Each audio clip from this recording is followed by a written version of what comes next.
Esta es la tercera clase que tenemos de bases agrícolas y zootecnia y ustedes van a encontrar en el aula virtual que está compuesta por 4 videos o clases y hay 2 trabajos prácticos para realizar. Uno está referido a rodeo de cría y otro a engorde. Y además los capítulos, si han leído el capítulo 8 de generalidades y actualidad de los sistemas agropecuarios, se complementa con el capítulo 10 de eficiencia de las producciones pecuarias y comparte los capítulos 15 y 16 que son de identificación y de categorías, que sobre ese tema vamos a volver más adelante, pero la introducción la pueden encontrar en esos capítulos. Nos vamos a referir hoy a generalidades sobre producción ganadera bovina.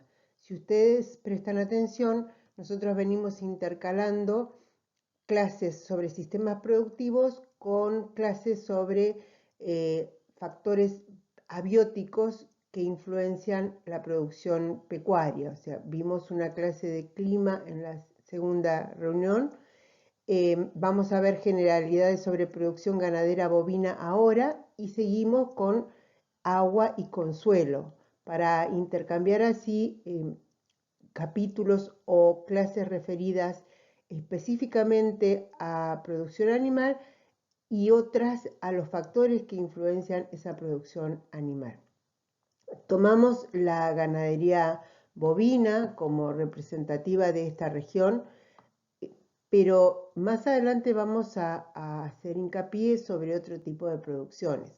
Con esto lo que hacemos es ejemplificar las producciones pecuarias. Entonces tomamos una que podemos compararla entre las producciones pecuarias en las zonas fértiles de la pampa húmeda con estas que ejemplificamos más, que están en la zona semiárida de la Patagonia Norte. En realidad, lo que hemos ya mencionado y lo que tenemos que recordar siempre es que el suelo, el clima, el agua son factores que definen la capacidad productiva potencial de un campo, ¿sí? Entonces, de acuerdo a esa combinación de suelo, clima y agua, nosotros vamos a tener la factibilidad de hacer una producción netamente agrícola, netamente ganadera o mixta, agrícola-ganadera. Entonces, en realidad, nosotros primero tenemos que ver los recursos que tenemos para después poder saber qué tipo de producción nosotros podemos hacer.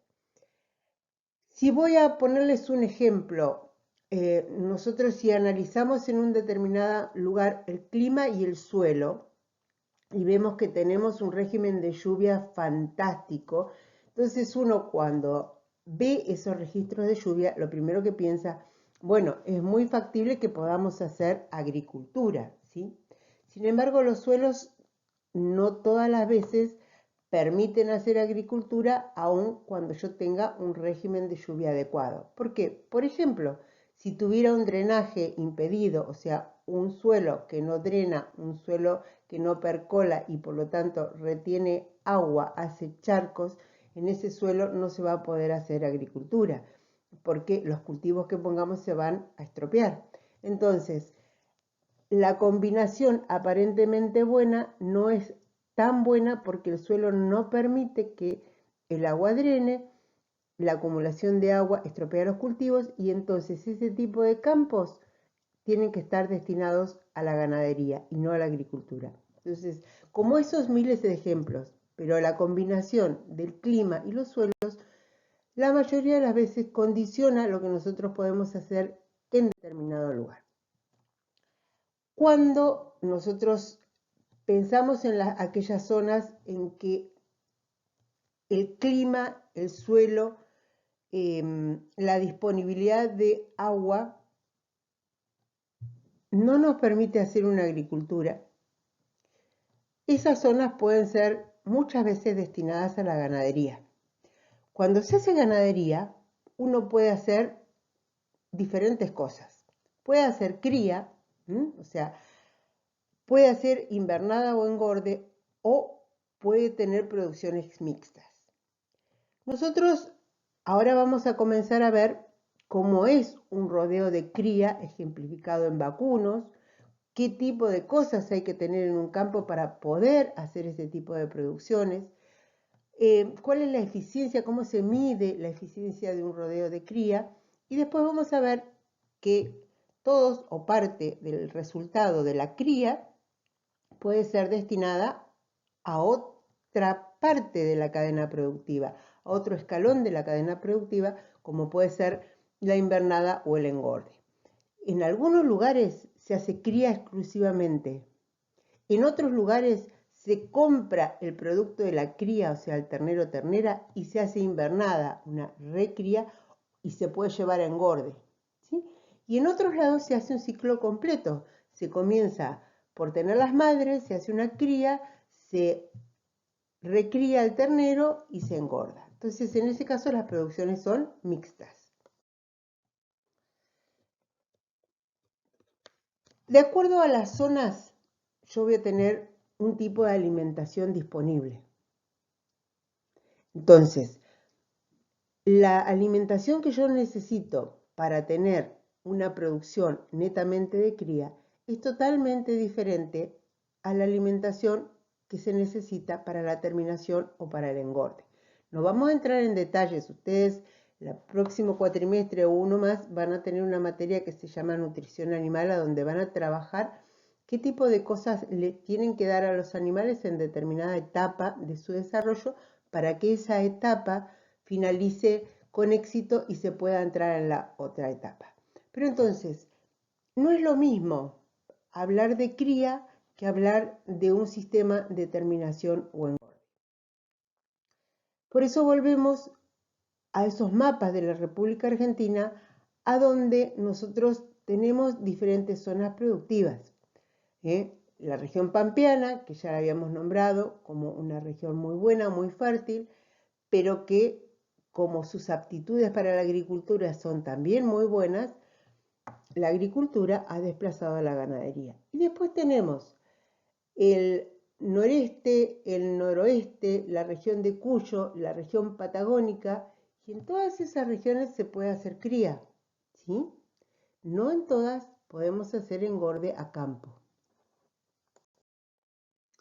Entonces, cuando uno habla de un sistema de cría, tiene que pensar que por un lado vamos a tener la parte viva del sistema, o sea, la parte biótica, y en esa parte biótica vamos a incluir no solamente a los animales que destinamos al sistema productivo, sino los pastos naturales y los pastos cultivados.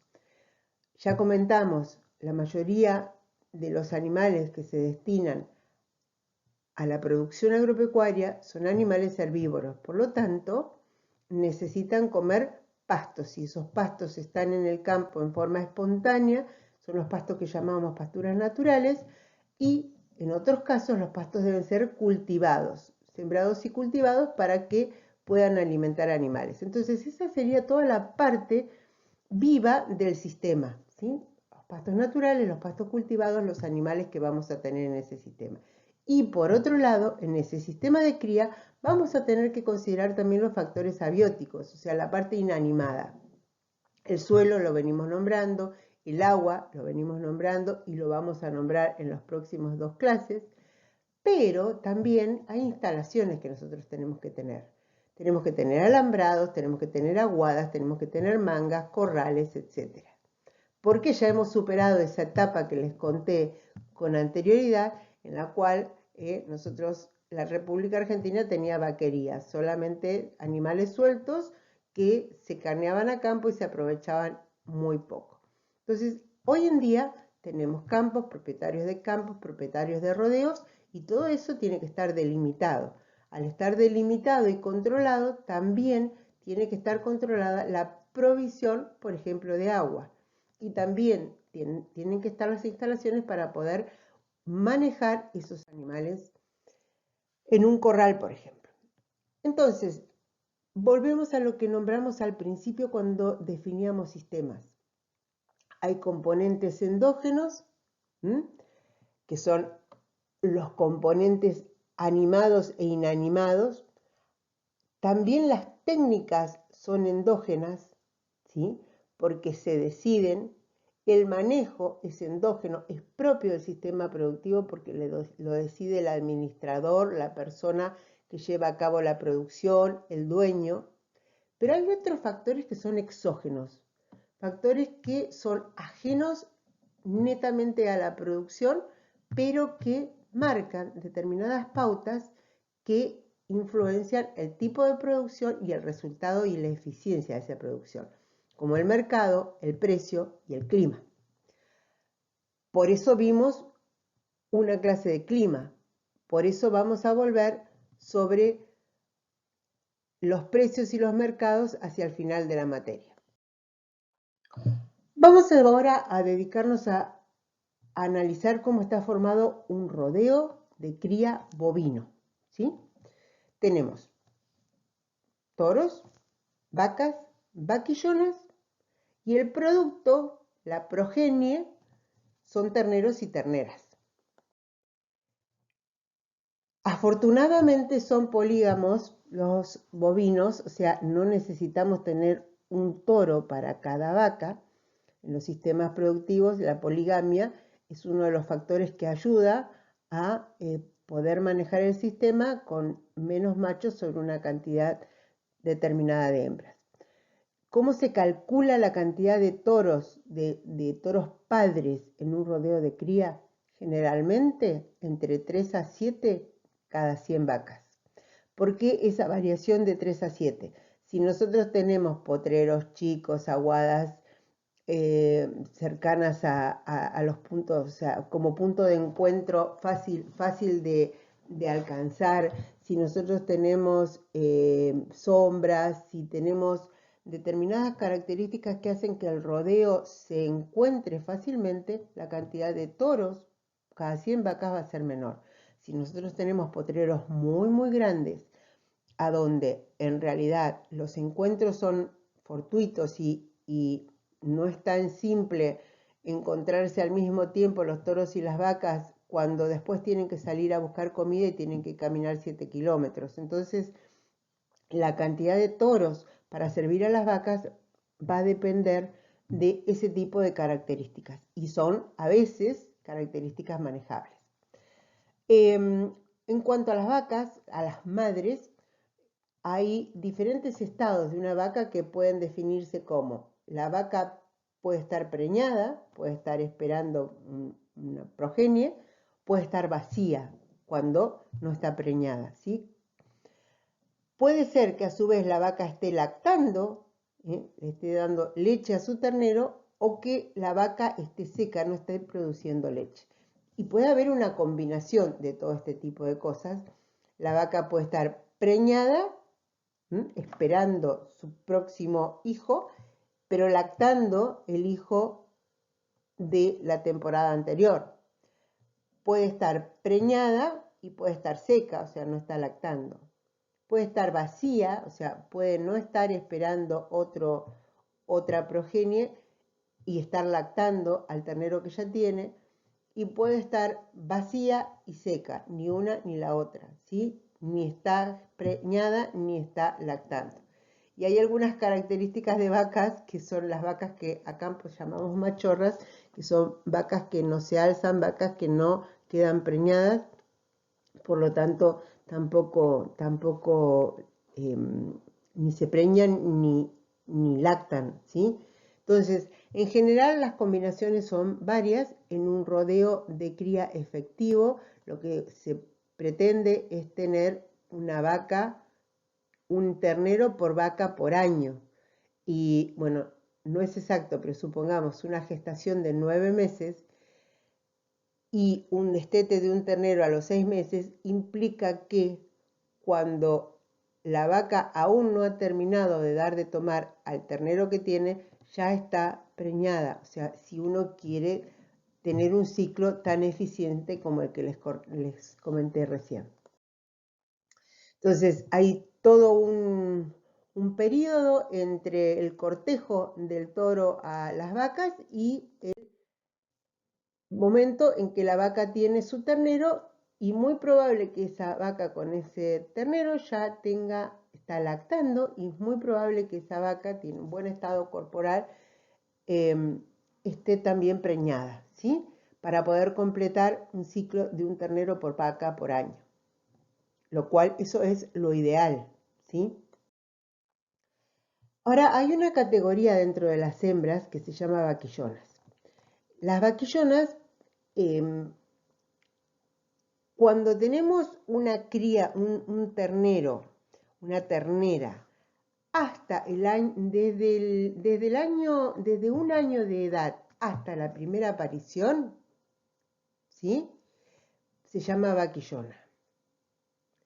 O sea, una ternera que se ha desarrollado, ha crecido, hasta que no tiene un bebé, un hijo, sigue siendo vaquillona.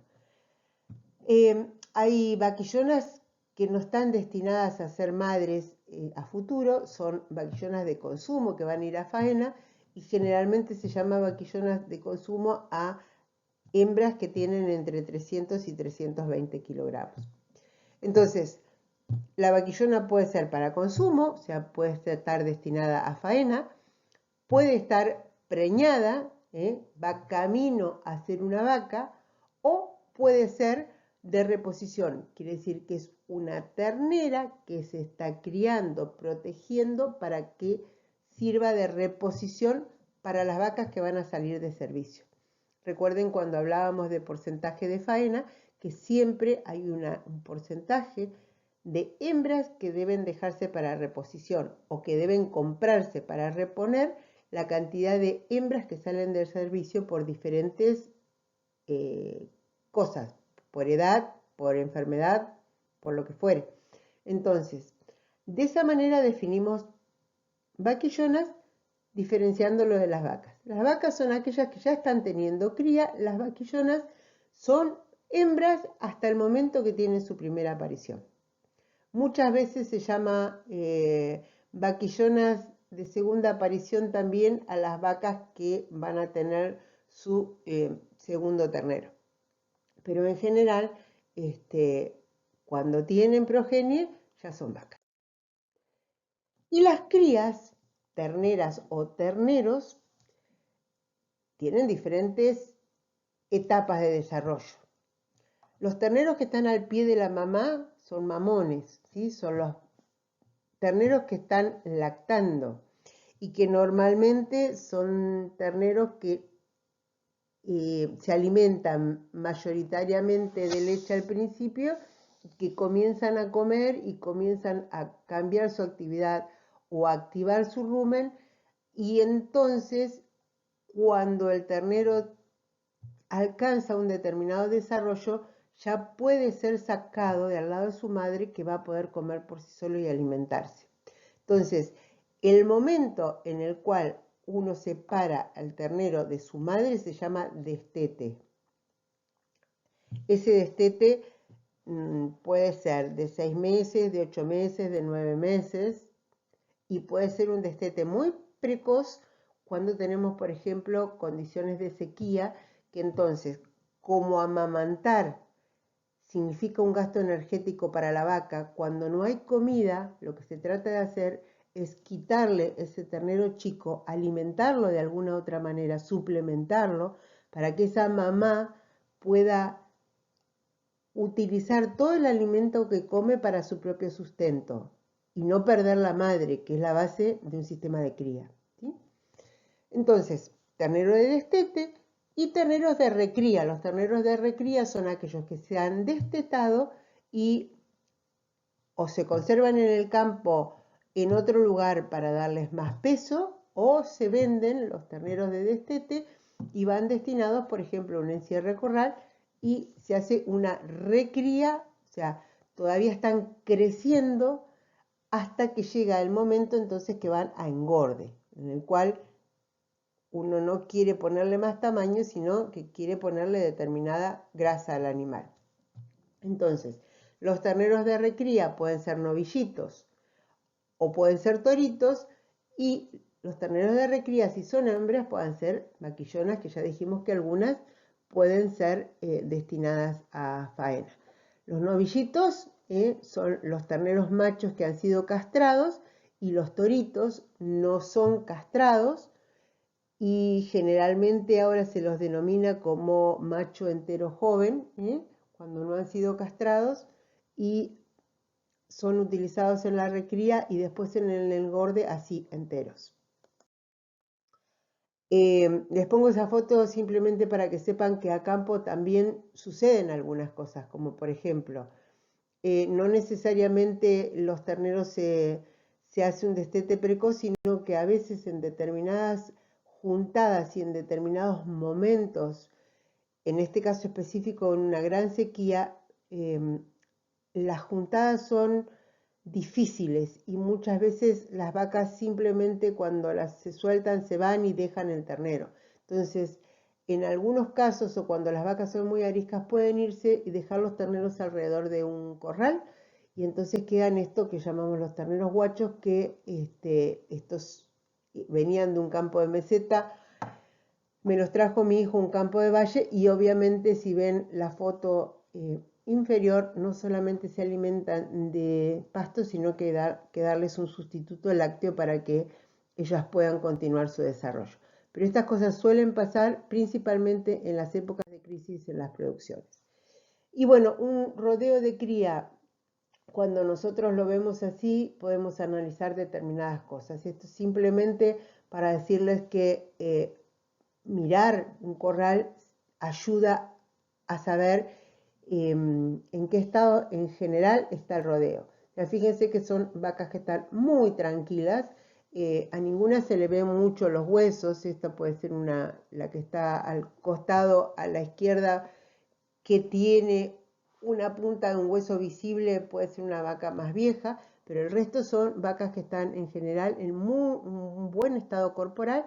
Y si se fijan en los terneros, todos tienen aproximadamente el mismo tamaño. O sea, son terneros que que han crecido dentro de más o menos 3-4 meses de diferencia de nacimiento, ¿sí? Entonces este es un rodeo tranquilo, animales que están en buen estado de salud, animales que están en un estado de bienestar animal, que después vamos a definir y que vamos a ver qué quiere decir para los sistemas reproductivos. Estos animales que se encuentran así tan tranquilos evidentemente no tienen problemas sanitarios, simplemente están disfrutando de un rato en un corral para después seguir su alimentación.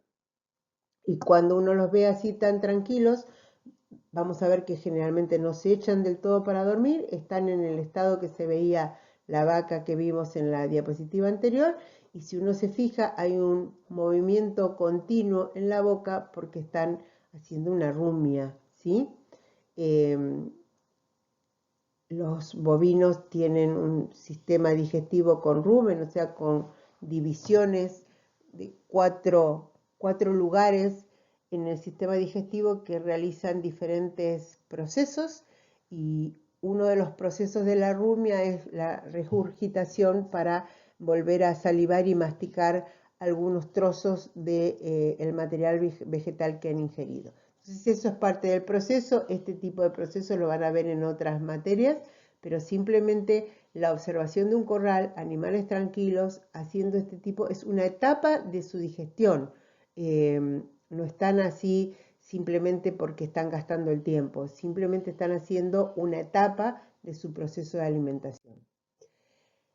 Cuando nosotros hablamos de alimentación, tenemos que saber que para tener un animal bien nutrido, no solamente importa la cantidad, sino la calidad. O sea, nosotros vamos a ver en uno de las clases qué tipo de plantas pueden ser utilizadas para la alimentación animal.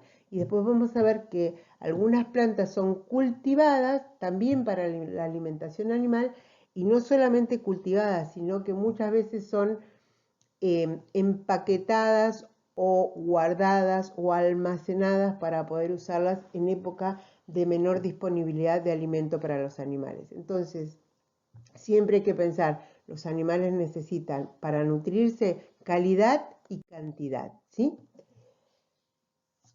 Eso es parte de lo que uno tiene que mirar en un rodeo de cría, también en un rodeo de engorde, pero los requerimientos son diferentes. Entonces, ¿cuál es la función de los médicos veterinarios y que tienen que estar acompañando a los productores, ya sea con el asesoramiento directo, ya sea con las reglamentaciones desde SENASA a las reglamentaciones de diferentes formas de manejo? ¿Por qué? Porque cada rodeo debe tener un sistema de sanidad, un sistema de salud animal, que implica no solamente curar a los animales cuando están enfermos, sino poder aplicar medidas preventivas para que no sucedan enfermedades. Las medidas preventivas pueden ser, por ejemplo, los controles o los sangrados de determinadas enfermedades infecciosas.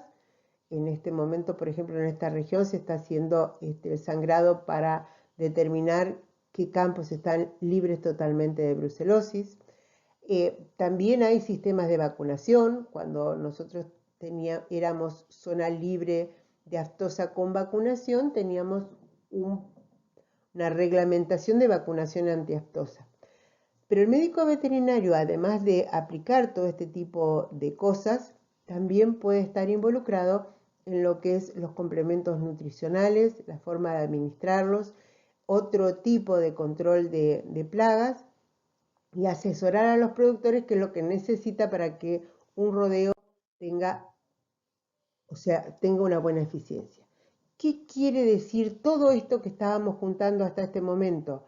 Que si yo tengo un rodeo, tengo pasto y tengo sanidad, todo eso tiene que ser planificado para poder decir que yo tengo un manejo adecuado del rodeo. O sea, nosotros no solamente tenemos que manejar la vaca, tenemos que manejar el pasto y tenemos que manejar la sanidad para poder decir que tenemos un sistema de manejo en un determinado rodeo.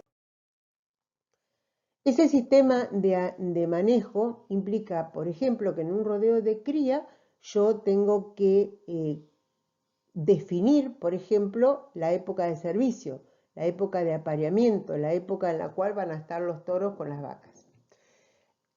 Hay diferentes teorías, hay establecimientos que tienen los machos, o sea, los toros todo el año con las vacas.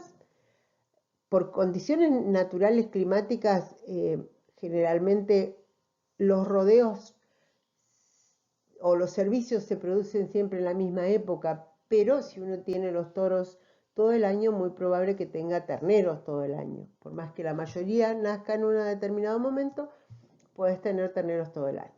Entonces, lo conveniente para el manejo sanitario, por ejemplo, es tener un momento de servicio acotado a 3-4 meses del año.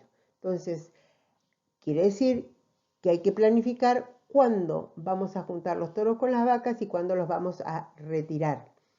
Esto permite hacer también un control sanitario de los toros antes del reingreso al rodeo. Durante la preñez y el parto, uno, si tiene el servicio estacionado, es mucho más fácil controlar la preñez o cómo va evolucionando la preñez y el parto, así como su porcentaje de parición, ¿no es cierto? Porque como tenemos todo en unos pocos meses, si los tenemos en todo el año, en realidad no sabemos ni siquiera si pertenece a un año o al otro en la producción del ternero que se está pariendo. Podemos controlar la lactancia y, bueno, quienes estamos acostumbrados a estar con animales sabemos que las vacas tienen características particulares de ellas, o sea, algunas son mejores madres, algunas tienen más paciencia para lactar que otras. Y también en un sistema de cría nosotros tenemos que determinar cuándo va a ser el momento del destete. Esto va a depender de la cantidad de pasto que haya tenido el rodeo, del desarrollo, de la raza y por supuesto de factores externos que nombramos hace un rato, por ejemplo del mercado o del comprador o de los precios. Entonces, En un sistema de cría nosotros vamos a manejar el momento del servicio, vamos a controlar la preñez y el parto, vamos a fijarnos que la lactancia sea la adecuada y vamos a determinar en qué momento se produce el destete. ¿Y cuál va a ser el destino de ese destete? Si lo vamos a vender como ternero de destete, si lo vamos a recriar o si vamos a hacer un ciclo completo. Pero aparte de todo eso, hay muchas otras actividades que se hacen en un campo. Vamos a ver algunas así ligeramente, porque después sobre algunas volvemos en detalle. Señalada, castración, marcación, descorne, caravanada. La castración, como ya les dije, estamos eliminando la posibilidad de que los terneros machos se procreen, entren en servicio. Entonces tenemos esos novillitos. Actualmente no se está utilizando tanto eso, se está manejando mucho el mercado con lo que se llama MEF, macho entero joven, o sea, sin castrar. Las señaladas son esas marcas que tienen los animales en las orejas y que normalmente es característica de cada productor, o sea, hay varios tipos de señales y los productores van eligiendo el tipo de señal. Ahora, más adelante vamos a ver el tipo de señal que puede haber. Pero señal es esto que tienen los cortes que se hacen en las orejas, que generalmente se hacen de chicos y que entre vecinos tratan de no tener señales demasiado parecidas para poder identificar bien sus animales. Sin embargo, esto no tiene, con una señal uno no puede asegurar que el animal es de uno, ¿no es cierto? No tiene valor de propiedad. Sí tiene valor de propiedad una marca. Las marcas se pueden hacer de muy diferentes formas, tienen más detalles en el libro. Una de las marcas más comunes es la marca con un hierro caliente, en el cual se quema el cuero como para que quede para siempre la marca del propietario, que hay un registro de marcas y están asentadas y eso tiene valor para atestiguar que uno es el propietario del animal.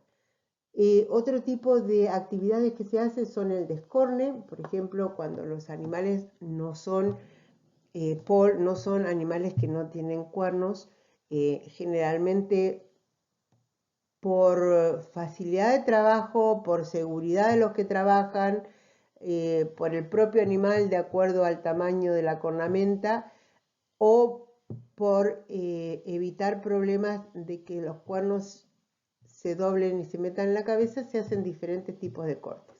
Hay quienes cortan los cuernos apenas un poquitito en la punta, como estos dos casos acá, que apenas están cortados. Hay quienes cortan los cuernos mucho más abajo y fíjense, en el último animal que está en la esquina de abajo, ven que ya la cornamenta tendría a tender a hacer una curva. Cuando ese animal no se le cortan los cuernos, esos cuernos se pueden meter en la cabeza, incluso van creciendo y van haciendo como un agujero al lado del ojo, o sea, lastiman el animal, lo llegan a matar directamente. En cuanto a las señales, hay diferentes tipos de señales, ya les dije, y tienen nombre de acuerdo al lugar a donde se haga la muesca, ¿no es cierto? Como horqueta, una muesca arriba en una, la paletilla cuando tiene las dos, el martillo cuando se hace con un ángulo, un agujero en el centro, punta de lanza es cuando se afina la punta de la oreja, rasgada directamente se corta. Patria es cuando se corta más de la mitad de la oreja y esa está prohibida. Zarcillo cuando se le hace una muesca abajo. Bueno, todas esas, flecha, trébol, hay unos muescadores especiales con los cuales unos mosqueros especiales con los cuales uno puede hacer ese tipo de marcas. Y hay quienes también aprovechan y marcan los animales de acuerdo al año en la década. O sea, por ejemplo, si nosotros tenemos nacimientos entre el 2020 y el 2030, lo que vamos a hacer en esa década es tomar al 2020 como 0, el de abajo, y le vamos a hacer una muesca en una oreja, pero después fíjense la combinación. Esto es para poder mirar, por ejemplo, cuando se tiene madres en un rodeo de cría, cuál es la edad de la madre, ¿no? Y poder manejar sin tener que mirar estado de los dientes, estado de la boca, poder mirar cuál es el refugo, cuál es el animal que se tendría que sacar por edad. Entonces, fíjense la combinación en la primer línea, 1, 3 y 5, ¿sí? El 1, el 3 y el 5 tienen muescas en diferentes lugares y después la combinación es el 2 sería un 1 más 1, el 4 un 3 más 1, el 6 un 5 más 1, así sucesivamente hasta lograr el 9, el 0 ya lo teníamos, para la década de señalada de esos animales. Yo no lo he visto usar mucho, pero evidentemente para quien es prolijo y quiere llevar un control está muy bueno. No tenemos más, sí, otra forma de poder identificar los animales es mediante caravanas. Las caravanas como la que tiene puesta en la oreja este machito que está acá en la foto. Y no sigo sobre esto porque lo vamos a volver sobre el tema cuando veamos identificación y trazabilidad, ¿sí? Pero el caravaneo es obligatorio y todos los propietarios tienen un número de respa, o sea, un número de productor y a su vez hace un registro de los números de caravana que va colocando. Entonces, esto es en general algunas características del rodeo de cría, los componentes del rodeo de cría, las cosas que son necesarias hacer cuando uno tiene un rodeo de cría. Vamos a ver ahora a continuación en otro video un poco sobre las instalaciones que tenemos que tener.